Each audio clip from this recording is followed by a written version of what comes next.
Bonjour à toutes et à tous. Alors aujourd'hui, je voulais vous parler du Bitcoin, plus précisément donc de faire une analyse avec vous du Bitcoin pour savoir ce qu'il en est, ce que l'on peut en attendre et donc vous aider un petit peu dans vos trades. Euh, D'un point de vue personnel, je ne trade pas le Bitcoin et je ne tiens pas à le trader, à y investir tout simplement parce que c'est bien trop spéculatif, bien trop volatile en ce qui me concerne. Maintenant, je comprends tout à fait les personnes qui veulent y investir.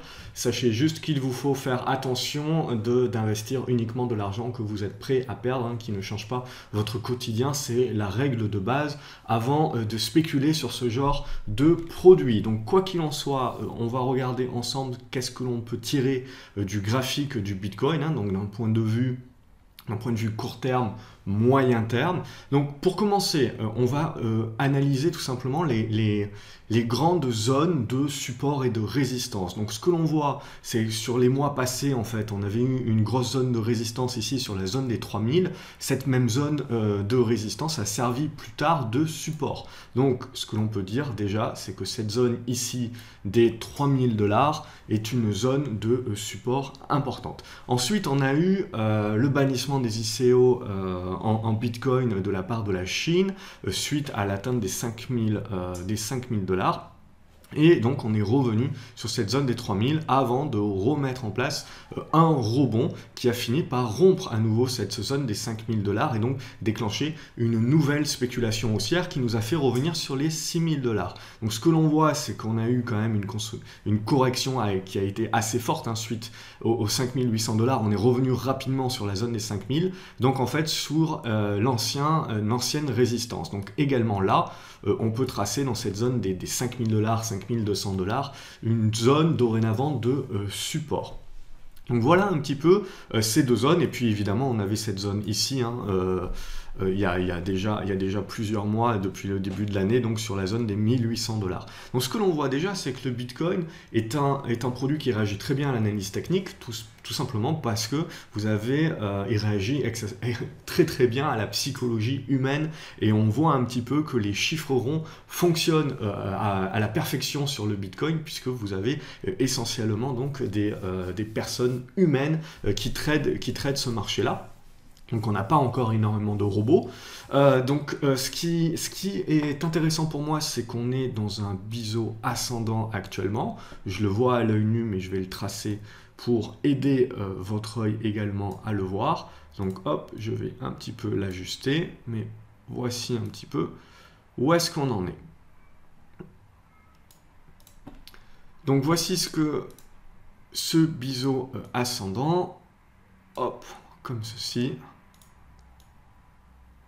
Donc voilà, ces biseaux ascendants, dans la grande majorité des cas, ils cassent à la baisse et déclenchent une phase corrective. Ça ne veut pas dire que ça va lancer une phase de retournement baissier, de crack, etc.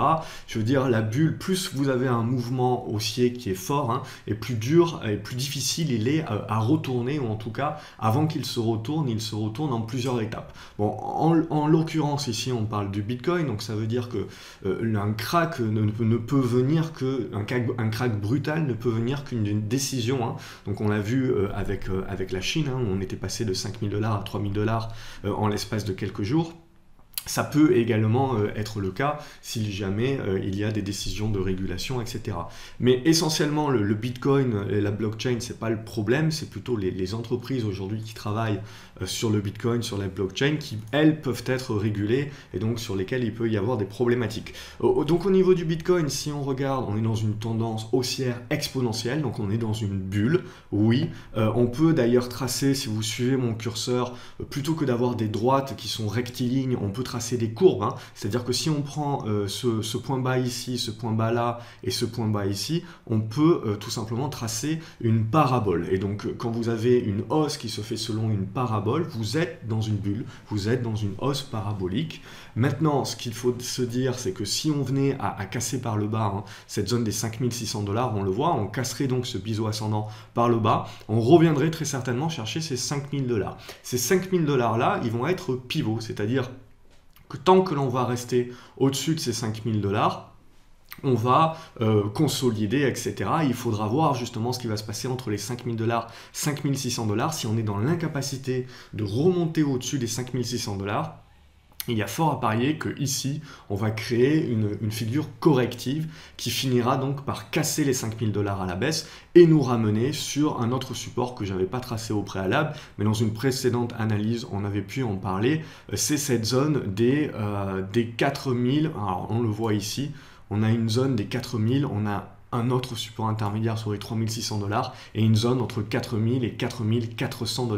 Donc on voit un petit peu la volatilité du Bitcoin, c'est une volatilité qui est énorme, donc c'est essentiellement pour des traders de court terme, surtout ce qui est intéressant donc sur des unités de temps plus courtes, hein.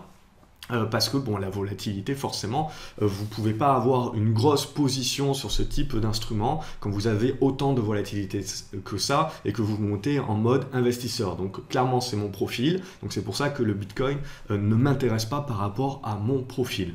Donc juste pour aider les personnes qui, elles, le tradent un peu plus. Donc pour moi, le gros niveau support, 5000 $. Vous êtes dans un biseau ascendant, s'il casse à la baisse, on devrait revenir sur cette zone des 5000 $, consolider, faire un petit peu des va-et-vient entre les 5000 et 5600 $, construire éventuellement une figure. Si on n'arrive pas à casser cette figure à la hausse, on le verra, ça sera un signe de faiblesse. On aura un gros risque de casser à la baisse et donc de revenir sur ce support intermédiaire dans ce gros niveau de zone des 4000 à 4200 $. Ça veut pas dire ça veut dire qu'on rentrera dans un mode correctif, ça ne veut pas dire qu'on rentre directement dans un mode crack. Je veux dire, vous voyez, on a quand même d'importants niveaux de support et pour moi, on ne va pas rentrer en mode crack tant que cette droite ici, hop, n'est pas cassée à la baisse. Et cette droite, elle est en train de revenir par n'importe où, hein.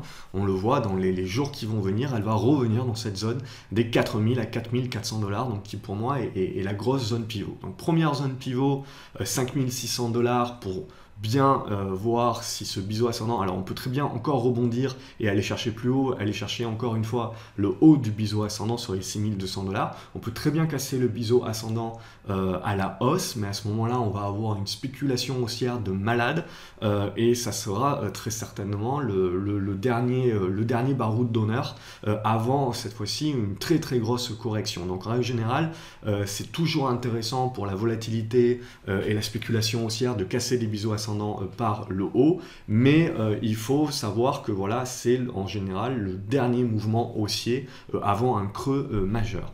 Donc là, plutôt, ce que l'on va dire, c'est que je pense plutôt que ça va casser par le bas, revenir sur les 5000 $. Il sera intéressant de voir sur les 5000 $ comment ça va gérer. Et puis, si on pète les 5000 $, très certainement, donc, on devrait revenir sur cette zone importante, pivot, des 4000 à 4400 $, au-dessus de laquelle on ne parlera que de correction forte, oui, mais correction, hein, il faut savoir il faut savoir un petit peu relativiser hein, sur le Bitcoin. Quand vous voyez des hausses aussi fortes que ça, les mouvements correctifs sont forts également, c'est sûr et certain, et donc ils sont à relativiser. C'est pas parce que vous avez une correction de 20-30% que tout de suite ça veut dire qu'il faut parler de crack, etc. Les définitions que l'on utilise normalement sur les marchés boursiers ne s'appliquent pas sur le Bitcoin parce que la volatilité est tellement forte que ça ne peut pas s'appliquer. Donc c'est pas parce que vous avez une baisse à un moment donné de 20 ou de 30% que vous pouvez parler de crack. Non, tant que pour moi, vous voyez, on n'a pas cassé cette droite en vert gras qui est aux alentours des 3800 $ pour le moment, qui ne devrait pas tarder à revenir sur la zone des 4000-4400 $. On reste dans une tendance haussière de fond qui est haussière donc sur le Bitcoin. C'est juste à plus court terme qu'on pourrait avoir un nouvel événement correctif qui serait tout à fait normal hein, par rapport à la hausse que nous avons connue de 3000 $ à 6000 $. On a fait plus de 100% de hausse quasiment en ligne droite en l'espace de 2 mois et demi. Donc ça serait tout à fait logique. Donc observez ce biseau ascendant, sa cassure à la baisse, observez la tenue des 5000 $. La faiblesse qui serait de ne pas réussir à refranchir les 5600 $ assez rapidement, qui voudrait dire que petit à petit, on risque de tester et de casser à la baisse ces 5000 $ pour revenir dans cette grosse zone importante des 4000 à 4400 $ où se jouera très certainement donc l'avenir du Bitcoin, ou en tout cas de la tendance haussière qu'il a mise en place depuis maintenant quasiment une année. Alors que ce soit le Bitcoin ou les actions, la manière de trader est exactement la même, hein, donc n'hésitez pas, en dessous de cette vidéo, vous avez ma formation gratuite, hein, vous pourrez utiliser les divers conseils pour le Bitcoin également et les autres crypto-monnaies, si vous êtes plutôt spécialisé sur le trading de crypto-monnaies. N'hésitez pas à vous abonner à la chaîne YouTube également, puisque je publie des conseils qui seront tout à fait applicables, surtout lorsque vous avez la volatilité comme ça, telle que sur le Bitcoin.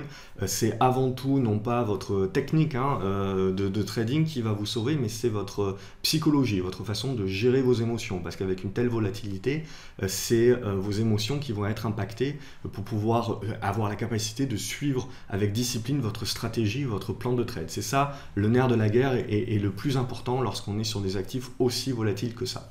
Et puis donc n'hésitez pas à aimer cette vidéo si cette analyse vous a plu et vous a aidé.